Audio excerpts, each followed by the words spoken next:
जम्मा बजा कान्छ इ मोर इ वाउ यसरी यसलाई खोल्ने पनि यस्तो हुन्छ कि इट इज सो टेस्टी बनाउँछ खानु न कस्तो हुँदो रहेछ भनेर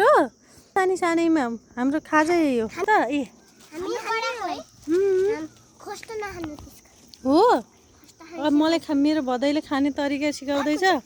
खाने चाहिँ यिनीहरूभन्दा पहिला हामीले खाएको चिज हो अब यिनीहरूलाई हामी नयाँ लाग्ने भयो अनि हो त होइन अब नसक्ने जति नटिबो सानी डरिन्छ फेरि हेर यहाँ मुनतिर छ बरु नजिकै यहाँ मुनतिर तल झर्ने ठाउँमा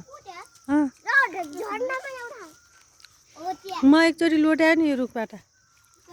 सानो भएको बेला तिम्रो जस्तै भएको बेला ए त्यति धेरै पाक्दो रहेछ नि मैले त नथाहा पाएको के यहाँ यति धेरै 40 वटा पाक्छ न रे यहाँ